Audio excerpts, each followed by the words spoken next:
চলতি মৌসুমে প্রতি বছরের ন্যায় এবছরও আলু উৎপাদনের দেশের জনপ্রিয় জেলা জয়পুরহাট জেলায় আলু বপন করা হয়েছে। তবে চলতি মৌসুমে 2 কেজি আলু বিক্রি করে মিলছে 1 লিটার বোতলজাত সুপেয় পানি। বিস্তারিত থাকছে রাশেদ ইসলামের প্রতিবেদনে। আলু উৎপাদনে জয়পুর জেলা দ্বিতীয় স্থানে থাকলেও এবছর নেই কৃষকের খরচ মাফিক লভ্যাংশ।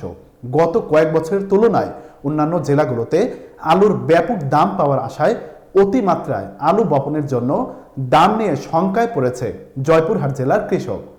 অতিরিক্ত দামে বীজ, আলু ক্রয়, সার, কীটনাশক সবকিছু মিলিয়ে প্রতি 33% জমিতে 35 থেকে 40 হাজার টাকা ব্যয় হলেও আলুর দাম 400 থেকে 500 টাকায় বিক্রির জন্য ক্ষতির মুখে থাকছেন 10 থেকে 15 হাজার টাকার মতো প্রতি 33% জমিতে। জেলার খেতলাল, কালাই, জয়পুরহাট সদর উপজেলার একাধিক কৃষক আলুর বাজার ও বাজার ব্যবস্থার পতনের জন্য ক্ষোভ প্রকাশ করেছেন।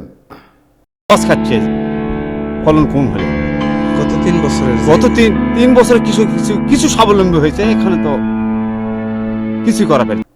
এ সময় তারা বলেন 2 কেজি আলু বিক্রি করে 1 লিটার বোতল পানি ক্রয় করতে হয়। এমন দেশে আমরা বাস করি যেখানে পর্যাপ্ত পানি থাকার পরেও চড়া দামে পানি ক্রয় করে খেতে হয়। কৃষক বাঁচলে দেশ বাঁচবে, এমনটাই উদ্দেশ্য করে বলছেন অন্তর্বর্তীকালীন সরকারের প্রতি।